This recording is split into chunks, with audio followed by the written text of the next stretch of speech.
All right, let's take a deep dive into thyroid eye disease.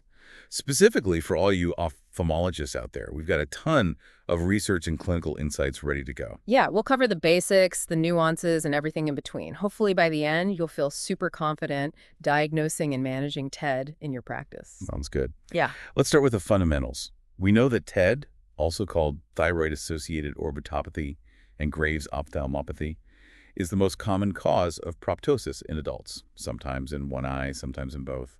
What causes this? Well, to really get TED, you got to get the thyroid. TED usually shows up with thyrotoxicosis, which is also known as hyperthyroidism. This is when your thyroid gland is going crazy, producing hormones, like way too many. Right, and the most common reason for that is Graves' disease, which is an autoimmune disorder. So the immune system attacks the thyroid instead of protecting it, which makes the thyroid pump out even more hormones.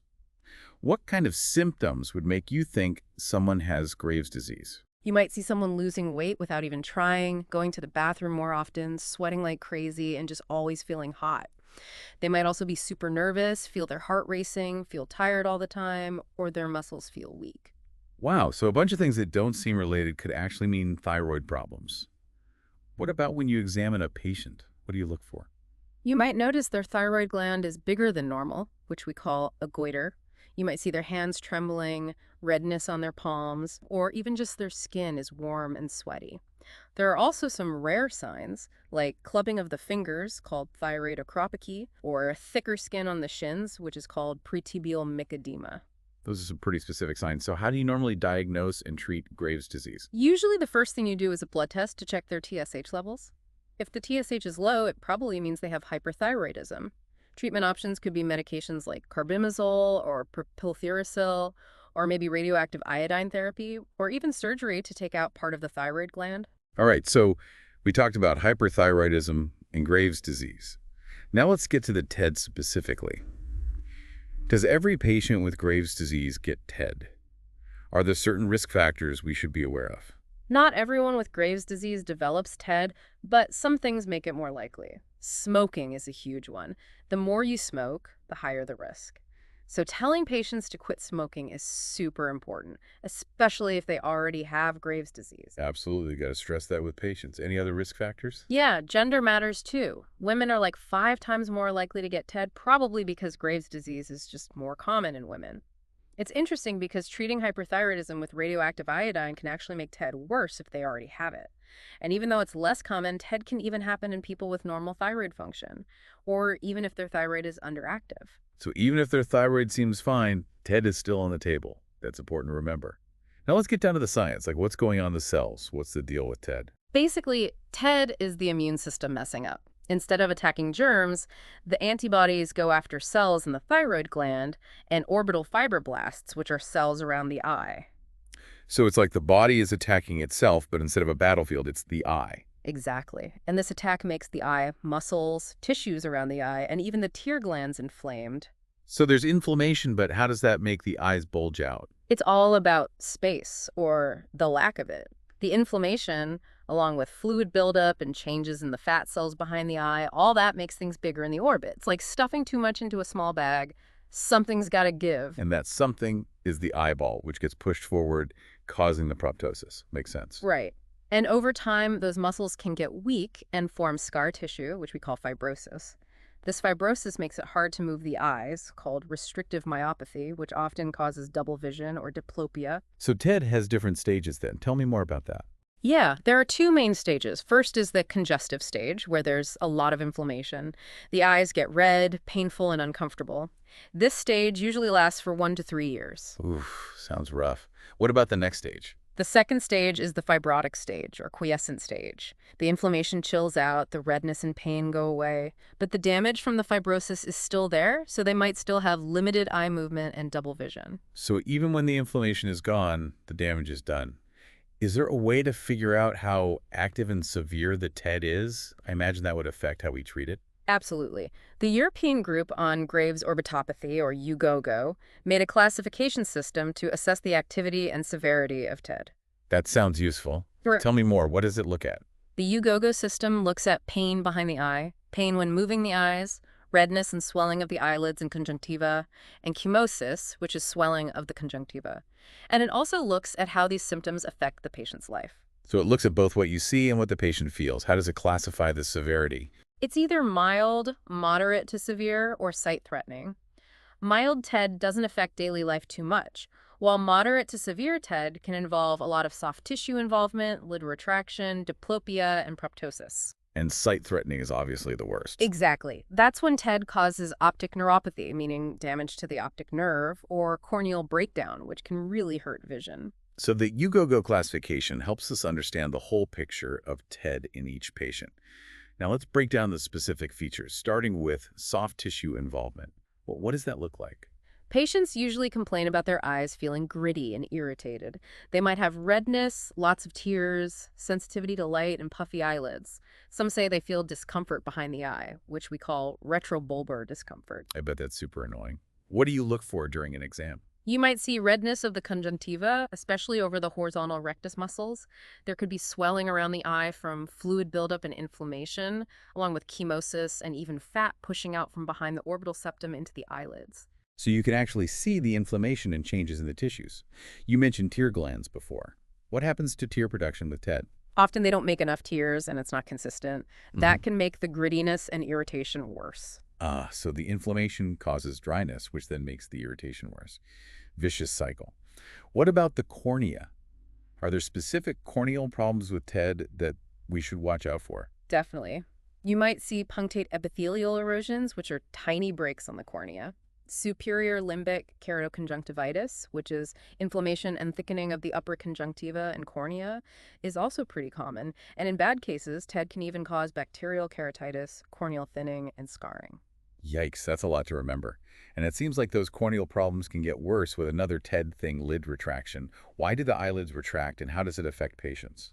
Lid retraction in TED has many causes. One idea is that the malar muscle in the eyelid is overactive because the sympathetic nervous system is on overdrive from the high thyroid hormone levels in Graves' disease. So the body's stress response affects the eyelids too.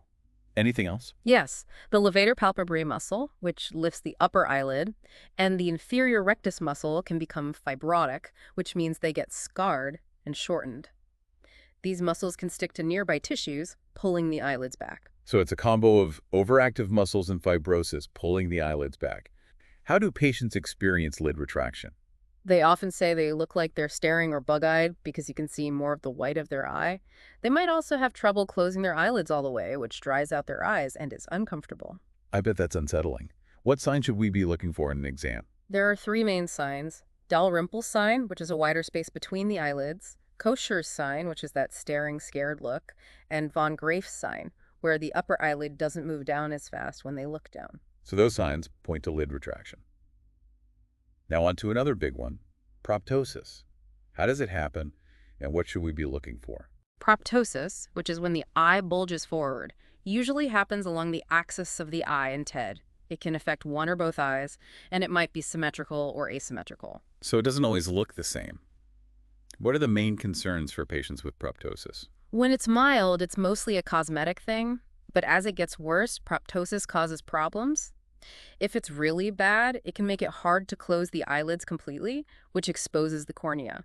This can lead to exposure keratopathy, which is dryness and damage to the cornea, and in severe cases, corneal ulcers and infections, which can threaten vision. So proptosis can be just cosmetic or a real threat to vision. What's the most important thing for us ophthalmologists to remember when we see proptosis? Be careful. Even if there aren't any other signs of TED, you need to look into proptosis. Catching it early can prevent complications. Early detection is key. We've talked about the muscles being affected, but let's talk about restrictive myopathy specifically. What's going on there and what happens? Restrictive myopathy affects about 30% to 50% of people with TED. It happens because of the inflammation and fibrosis we talked about. Those things restrict the extraocular muscles, which can lead to ophthalmoplegia or paralysis of those muscles. So the muscles get stuck by scar tissue and they can't work right. What symptoms would a patient with restrictive myopathy have? The most common one is diplopia, which is double vision. That can make normal things like reading, driving, or even walking really difficult. They might also have pain when they try to move their eyes certain ways. Sounds terrible. Are there certain muscles that are usually affected in TED? Yeah, the inferior rectus, which moves the eye up, is most often affected, making it hard to elevate the eye. The medial rectus, which moves the eye inward, is also commonly affected, making it hard to abduct. So it's important to make sure it's TED and not something else causing similar problems. What other muscles are often affected? Fibrosis can also affect the superior rectus, which moves the eye down, and the lateral rectus, which moves the eye outward. So lots of muscles can be affected, causing different movement problems. Now, we've talked about a lot, but there's one more big thing with TED optic neuropathy. This sounds scary. What happens with this complication? Optic neuropathy is a serious complication. It happens when the optic nerve, which carries information from the eye to the brain, gets compressed by the swollen extraocular muscles and all that extra stuff in the orbit. So it's kind of like the proptosis thing, but now the optic nerve is being squished.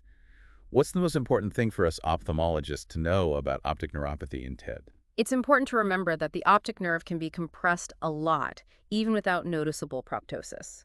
We can't just rely on proptosis to know if it's happening. We need to find it and treat it fast to prevent permanent vision loss. That shows why a good exam is so important for anyone who might have TED. What symptoms should make us worried? Patients might say their vision is getting worse, either gradually or suddenly, or colors look faded, or it's hard to see in dim light. Those are definitely signs to take seriously. What do we see during the eye exam? You might see a relative afferent pupillary defect, meaning the pupil in the affected eye doesn't react to light as well. Visual field testing might show blind spots, called scotomas, and nerve fiber bundle defects. What about looking at the fundus? Are there any specific findings there? The optic disc could look normal, swollen, or rarely atrophic, which means it's damaged. It's important to remember that visual field defects and high intraocular pressure in TED can sometimes look like primary open-angle glaucoma. So we need to be careful about what it could be.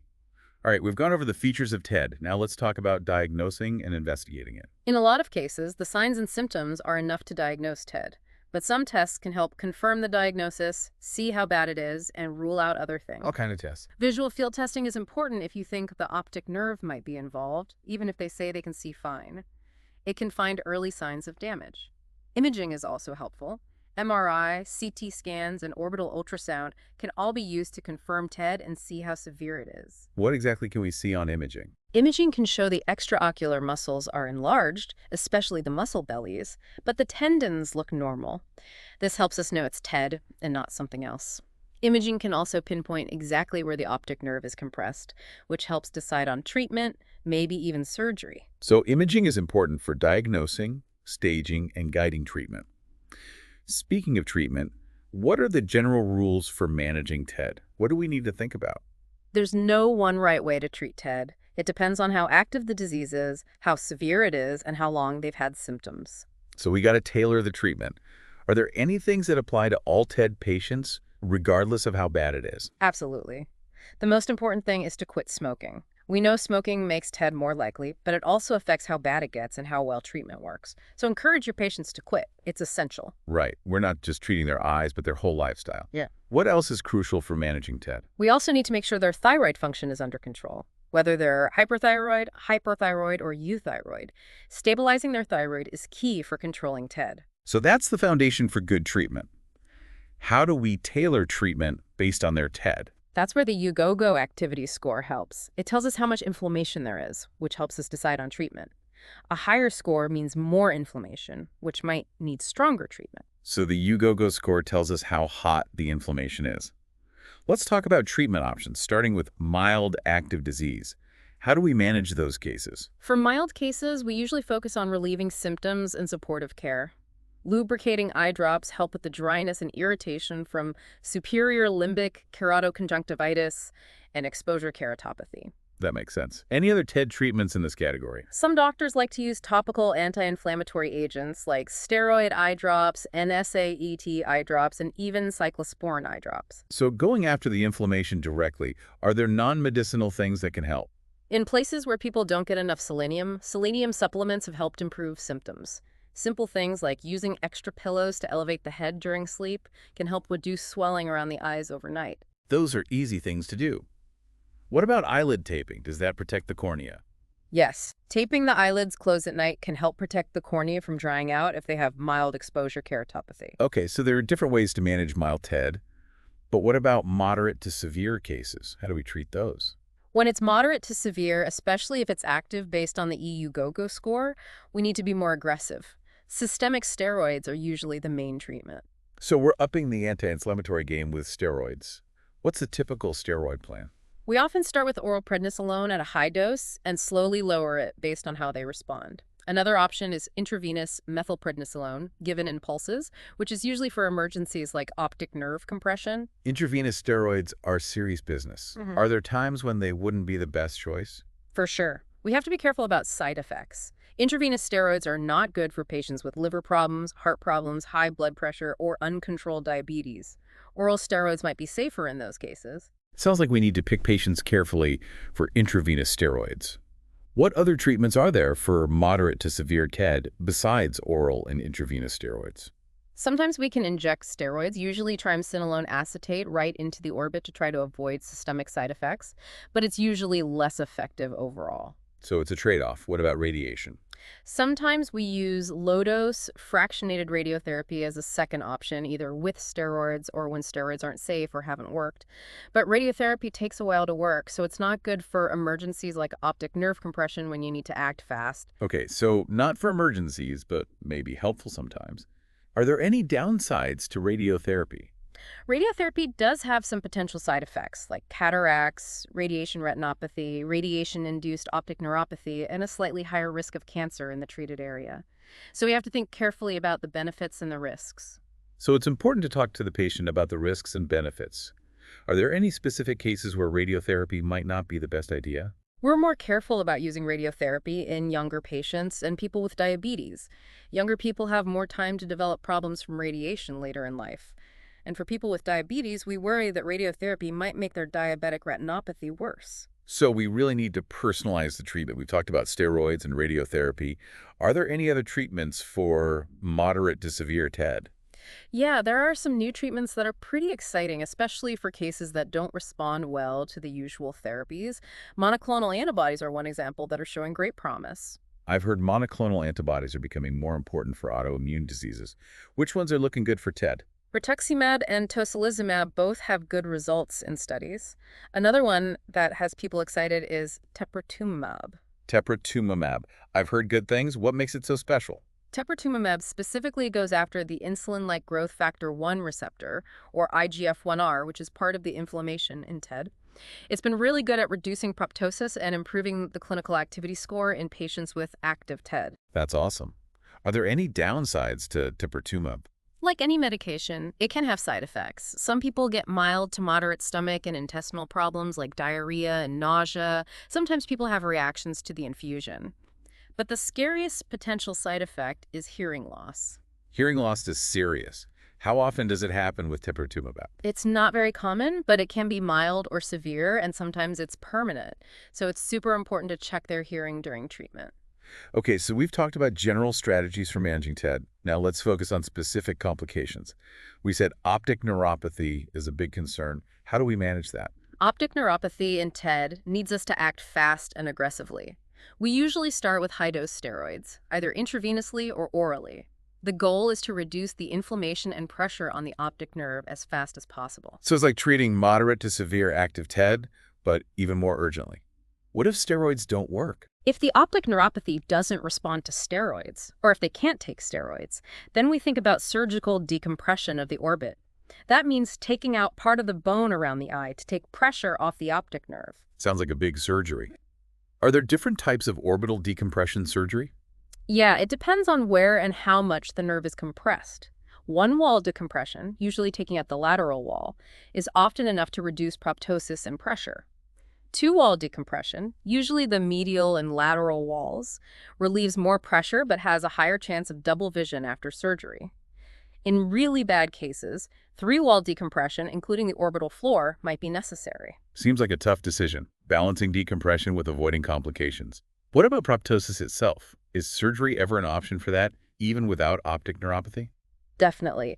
If proptosis is making them look different or causing problems like trouble closing their eyelids, we can think about surgical decompression, even if the optic nerve is fine. We want to make them look better and protect the cornea. So improving their quality of life is important. What about restrictive myopathy? How do we fix the double vision and limited eye movement from fibrosis?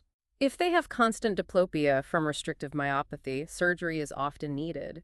But we need to be sure the inflammation is gone and their eye alignment hasn't changed for at least 6 to 12 months before we do surgery. So being patient is important. Why do we need to wait? If we do surgery too early while there's still inflammation, we can't be sure what will happen. Their eye alignment might change as the inflammation goes away, and that could mess up the surgery. That makes sense. We need to wait until things are stable. What can we do to help them deal with diplopia while they're waiting? Sometimes we can add prisms to their glasses to help with the double vision, and sometimes botulinum toxin injections can temporarily weaken overactive muscles to improve eye alignment. Those are good options. What does surgery for restrictive myopathy usually involve? We usually do recession of the affected muscles. That means detaching the muscle and reattaching it a bit further back, which weakens it and improves eye alignment. So we're loosening a muscle that's too tight. Are there any specific muscles we usually target? The inferior rectus and medial rectus muscles are often the problem and the ones we operate on. Remember, we never resect or shorten the extraocular muscles in TED. That would make the movement worse. Got it. Recession, not resection. Any other things to consider with surgery? We often use adjustable sutures.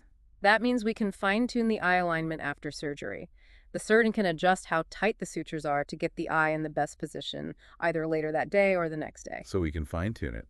That's pretty cool. Okay, we've discussed optic neuropathy, proptosis, and restrictive myopathy. What about lid retraction? Can we do surgery for that too? Yep.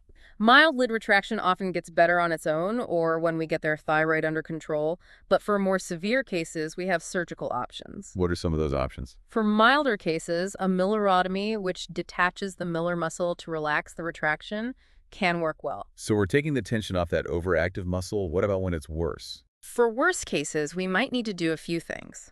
This could mean recession or detachment of the levator palpebrae muscle, which lifts the upper eyelid, and releasing the suspensory ligament of the superior conjunctival fornix. For lower lid retraction, we can do recession of the lower lid retractors, and sometimes we add a tissue graft from the hard palate. So many different surgeries depending on how bad it is. This really shows how important it is to have a good oculoplastic surgeon for these cases. Totally. Oculoplastic surgery for TED takes a lot of skill and understanding of the disease. It's a very specific area. Well, we've covered a lot about thyroid eye disease, from how it works to how we diagnose and treat it. Yeah, it's been a lot. Hopefully it helps ophthalmologists feel more comfortable with this tough condition. Agreed. Before we finish part one, I want to emphasize a few things for everyone listening. Go ahead. First, finding and diagnosing it early is so important. Tell your patients to let you know if they have any weird eye symptoms and do a thorough exam. Definitely. Early treatment is the best way to save their vision and quality of life. And second, TED is complicated. We need to treat each patient differently, thinking about their specific symptoms, how active the disease is, and their overall health. Absolutely. We can't just use the same treatment for everyone. Exactly. So that wraps up part one of our deep dive into thyroid eye disease. We have a lot more to talk about in part two, so don't go anywhere. We'll dive deeper into some of the more controversial stuff and the newer treatments for TED. Sounds good.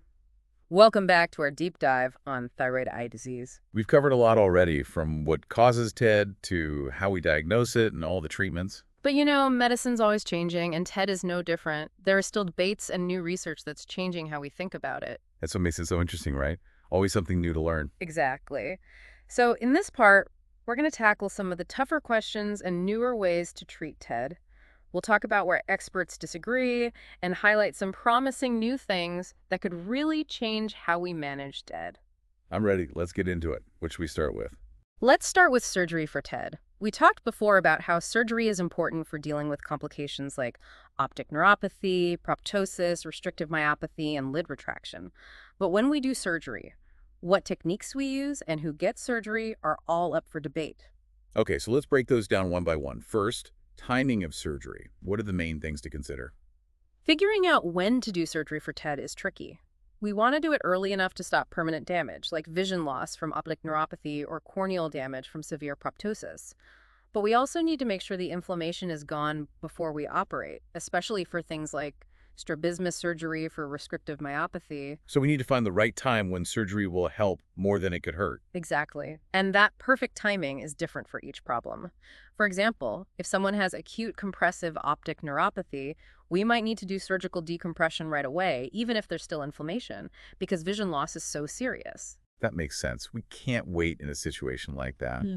What about things like orbital decompression for proptosis or strabismus surgery for double vision? When's the best time to do those? For those surgeries, we usually wait until the disease is stable and the inflammation is mostly gone. That usually means waiting 6 to 12 months after symptoms start and making sure their eye alignment and proptosis haven't changed for a few months. So we need to be patient and let the inflammation calm down before we do surgery. Right. Doing surgery too early could make things worse because the tissues are still changing while they're inflamed. That makes sense. Now, what about the actual surgical techniques? Are there any controversies or new developments there? Surgical techniques are always getting better, and TED surgery is no exception. One thing that's changing is how we do orbital decompression. We used to do it with an external incision, either through the eyelid or the conjunctiva. So you could see the incision. Yes, and sometimes it left a scar. But now we're seeing more endoscopic orbital decompression. It's minimally invasive, so we use tiny incisions and special tools to get to the orbit through the nose or mouth. No external incisions, so less scarring. Sounds good. What are the advantages of doing it endoscopically? Endoscopic decompression has a few benefits. Patients recover faster, have less pain, and the scars are less noticeable. It also lets us be more precise when removing bone, which could mean fewer complications like double vision or changes in eye position. Those are great advantages. Are there any disadvantages to the endoscopic approach? Well, like any surgery, there are risks. Endoscopic decompression is hard to do and needs special training and tools. It might not be right for every patient, especially if their anatomy is complex or the disease is very advanced. So we need to choose patients carefully, as always. Any other new and interesting things happening in TED surgery? Some researchers are looking at using biomaterials and tissue engineering for TED surgery. For example, some surgeons are trying out synthetic orbital implants to replace the volume lost after decompression surgery. So instead of just taking out bone, we could use implants to rebuild and reshape the orbit. Exactly. This could let us control the eye position better and maybe improve how it looks. That's amazing. It seems like TED surgery is moving towards more personalized and less invasive techniques. I think that's a good way to describe it. Now let's switch gears and talk about another area that's changing in TED management non-surgical treatments. Okay, so no scalpels or incisions. What are people talking about in non-surgical treatments? One hot topic is how best to use steroids. We know systemic steroids are the main treatment for moderate to severe active TED, but we're still figuring out the best dose, how long to give them, and how to taper them off to minimize side effects. Steroids are powerful drugs but can have lots of side effects. You're right. So finding the right balance between effectiveness and safety is important. Some studies suggest that pulsed intravenous steroid therapy might be better and have fewer side effects than oral steroids. So a short burst of strong steroids might be better? That's one idea, but we need more research to be sure. There's also growing interest in using steroids along with other medications that suppress the immune system, like azathioprine or mycophenolate Mofetil. So the idea is to make the anti-inflammatory effect stronger while using less steroids and having fewer side effects. Exactly. And we're also seeing some really cool new targeted therapies for TED. Monoclonal antibodies like teprotumumab are changing how we treat some cases. We talked about teprotumumab earlier, and it seems like it could be really helpful for people with active TED. Are there other targeted therapies coming soon? There are a few promising new drugs being developed that target different parts of the inflammation in TED. Some of these are showing good results in clinical trials and could be a new option for patients who don't respond to the usual treatments. It's an exciting time to be working in this area, with so much innovation happening. I agree. It's great to see the progress, and I'm hopeful about the future of TED management. This discussion has really shown how much TED treatment is changing. It's not just one set way of doing things. We're always learning and getting better based on new research and what we see in our patients. That's the best part of medicine, right? It's always changing and improving. For sure. Now, before we finish this part, I want to mention another important thing about managing TED, the multidisciplinary approach. Yes, that's crucial. To really manage TED well, we need a team effort. It's not just ophthalmologists. We need endocrinologists, oculoplastic surgeons, radiologists, and sometimes even psychologists or psychiatrists. So we need to address every part of the disease, from the thyroid problem to how it affects them physically and mentally. Exactly. And all these specialists need to communicate and work together to provide care that considers the whole person. Well said. Now, in the last part of our deep dive, we'll move away from the medical and surgical stuff and talk about what it's like to live with TED. We'll explore the challenges and successes of having TED and talk about how we can help our patients through it all. I'm looking forward to that. It's important to remember that behind all the diagnoses and treatments, there are real people dealing with this condition. Absolutely. So stay tuned for part 3, where we'll focus on the patient experience. Welcome back to the deep dive. In this last part, we're going to talk about something just as important as the medical stuff, what it's like to actually have thyroid eye disease. Yeah, we've been talking a lot about the science, the tests, and the treatments, but we can't forget that TED affects real people. It's easy to get lost in the details and forget about the human side of it. So let's try to see it from our patient's perspective. What are some of the toughest things they deal with? Well, imagine having eyes that bulge out, seeing double, having dry, painful eyes, and not being able to move your eyes properly. It can really mess up your daily life. And it's not just how they see, but how other people see them, right? The changes in their appearance, especially the bulging eyes, can be hard to handle. Exactly. TED can make people feel bad about how they look and lose confidence. They might feel self-conscious, embarrassed, and even want to be alone. They might avoid looking at people, going to social events, or doing things they used to enjoy. It's like their world gets smaller because they're trying to avoid anything that makes them uncomfortable. That's a good way to put it. And besides the physical and emotional burden, TED can affect their work and relationships too. Yeah, I can imagine how hard it would be to concentrate at work if you're seeing double, or how it could strain relationships if you're feeling insecure and withdrawing from people. It's complicated. All these things together, the physical symptoms, the emotions, and the social effects, make up the patient's experience with TED. It sounds incredibly difficult. Knowing all this, how can we as ophthalmologists do a better job of supporting our patients? The first thing is to just listen. Really hear their concerns, what they're afraid of, what they're hoping for. Let them know you understand what they're going through and that you care about how TED is affecting their life. Sometimes just feeling like someone gets it can make a big difference. Definitely.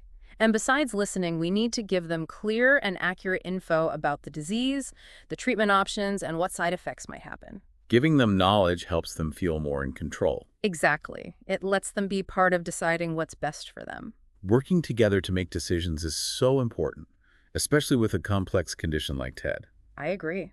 We should also be proactive about the mental and social aspects of TED. Connecting patients with support groups, therapists, or other resources can really help them when things are tough. So it's about treating the whole person, not just their eyes. Exactly. And we can't forget about empathy and compassion. Simple things like saying something kind, offering a reassuring touch, or sharing a laugh can go a long way in building trust and connection. Those human moments are so important. They remind us that we're treating people, not just a disease. Well said. And even though TED can be really tough, we should also remember that many patients are incredibly strong and resilient. Yes. Let's talk about the successes, the stories of hope and adapting. I've seen patients overcome huge challenges and find ways to live full lives. They learn to cope, connect with others who understand, stand up for themselves, and find joy in everyday things. That's really inspiring. It is. And it's important for us as doctors to celebrate those wins with our patients. Absolutely. Hearing their stories can give hope to other people who are just starting out with TED or struggling with it. Exactly. And they remind us that even when things are hard, there's always hope for healing. Well, we've come to the end of our deep dive into thyroid eye disease.